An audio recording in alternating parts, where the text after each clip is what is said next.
What if some of the harshest words ever written about Jesus didn't come from atheists or pagans, but from ancient Jewish texts? What if he was called a sorcerer, a deceiver, even damned? These claims aren't hidden in obscure scrolls. They're found in one of the most studied books in Judaism, the Talmud. But why? Why would rabbis centuries after his death still feel the need to speak against him? What drove these words? Fear, anger, or something deeper? Well, in this video, we'll take a careful look at those Talmudic references, what they say, what might have led to them, and why they matter for both Jews and Christians today. And if you stay with me till the end, you'll see why even opposition to Jesus might point us to something far more powerful than rejection.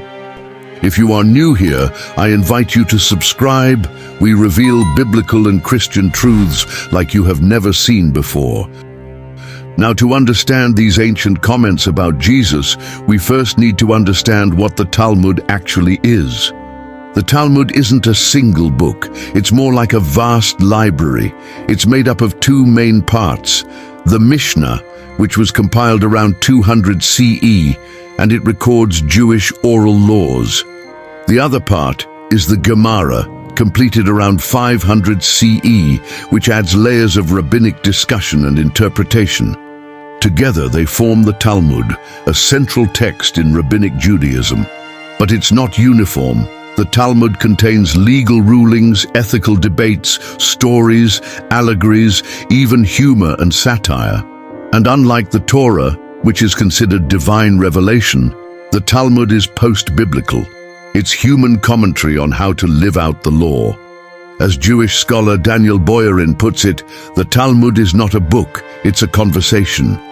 But buried in this centuries-long conversation are striking references to someone called Yeshu. And what's said might surprise you. Now let's turn to some of the most debated passages in the Talmud, those that seem to refer to Jesus of Nazareth. One of the most discussed is Sanhedrin 43a, which says, "On the eve of Passover, Yeshu was hanged. For 40 days before the execution took place, a herald went out and cried, 'He is going to be stoned because he has practiced sorcery and enticed Israel to apostasy. Anyone who can say anything in his favor, let him come forward and plead on his behalf.' But since nothing was brought forward in his favor, he was hanged on the eve of Passover." This passage is striking. The word hanged was often used to describe crucifixion in Jewish literature. The mention of Passover, the accusation of sorcery, and the presence of disciples echo details from the New Testament. Not everyone agrees that this Yeshu is Jesus of Nazareth. Some argue it refers to another figure with a similar name, but many scholars, both Jewish and Christian, find the parallels too close to ignore. As Professor Peter Schaefer writes in his book, Jesus in the Talmud, it is hard to avoid the conclusion that the rabbis knew the gospel stories and were responding to them. Then another passage appears in Gittin 57a, which claims, Yeshu is in boiling excrement in hell.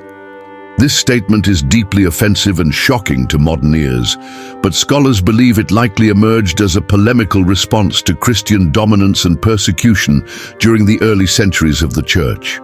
It reflects the growing hostility between the two communities, not just theological, but social and political. Then there's Sanhedrin 107b, which describes Yeshu as one who practiced sorcery and led Israel astray. That wording is eerily familiar. In Matthew 12, verse 24, the Pharisees accuse Jesus of casting out demons by the power of Beelzebul, the same kind of accusation. And in Shabbat 104b, we encounter a cryptic but fascinating passage. It says, "Wasn't Ben Stader a madman? He brought magic out of Egypt through incisions in his flesh." They replied, "Ben Stader was Ben Pandera." Rav Hizda said, "The husband was Stader, the lover was Pandera. The mother was Miriam, the women's hairdresser. As we say in Pumbedita, she was unfaithful to her husband." Here the Talmud plays on multiple identities: Ben Stada, Ben Pandera, Miriam, and accusations of sorcery and illegitimacy. The figure is accused of using Egyptian magic, an echo of the charge of sorcery found elsewhere. Many scholars, including R. Travers Herford and Peter Schaeffer, see this as a veiled reference to Jesus. The name Miriam is the Hebrew form of Mary, and Pandera, or Panthera, appears in both Talmudic and early pagan sources like Celsus, who claimed Jesus was the son of a Roman soldier named Panthera, an attempt to undermine the Christian claim of a virgin birth. Rather than a biographical claim, this seems to be a counter-narrative, a satirical or polemical way of challenging the emerging Christian doctrine.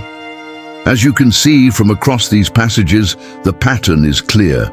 Whoever this Yeshu was, he was seen as a controversial figure, not ignored, not dismissed, but confronted. And that raises a question we can't ignore. Why would Jewish rabbis, writing centuries after Jesus' death, still feel the need to speak about him at all? What was it about this man from Galilee that left such a lasting mark even among those who rejected him? To really understand why these harsh statements about Jesus in the Talmud, we have to step back and look at the world in which they were written. By the time many of these Talmudic passages were compiled, from the 3rd to the 5th century, the relationship between Jews and Christians had drastically changed. It wasn't just a theological disagreement anymore. It had become a deep social and political conflict.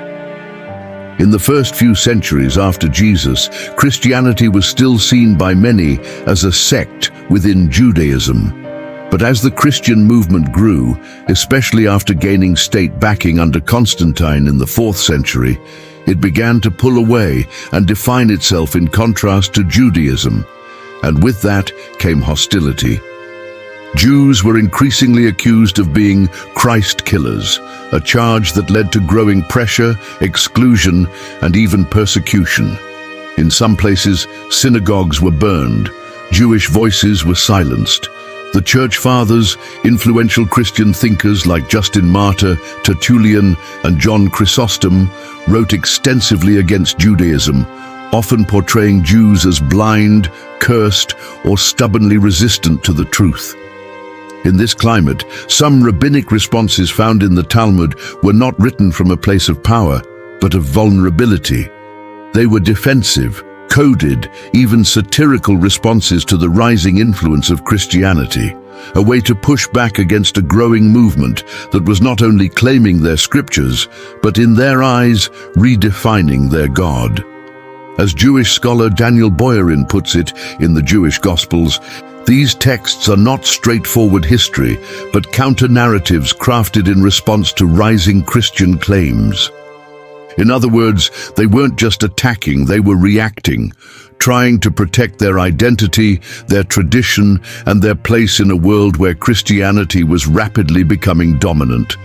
But that is just history in the past, and that brings us to this very important question: what do we make of all this? It's easy to focus only on the hostility in these Talmudic texts, but if we look closer, there's something deeper happening, something that actually speaks in Jesus' favor.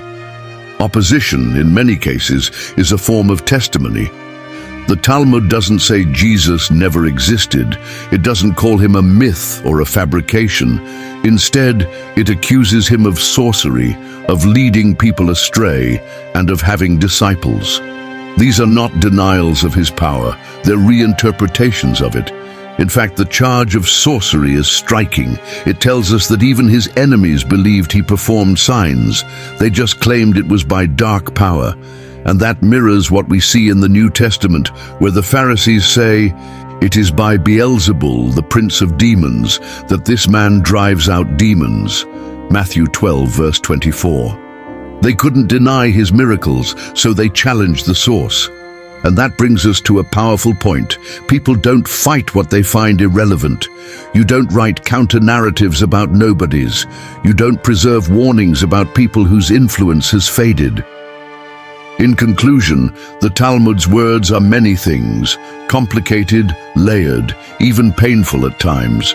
But one thing is clear: Jesus of Nazareth could not be ignored.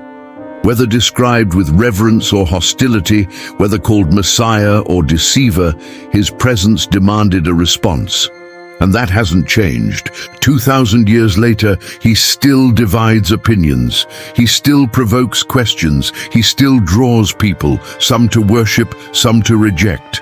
But in the end, it's not just about what the Talmud says. It's about what you say. Who do you say that I am? Matthew 16, verse 15. Now I want to hear from you. What do you make of these Talmudic references? Do they challenge you, confirm your faith, raise more questions? Drop your thoughts in the comments.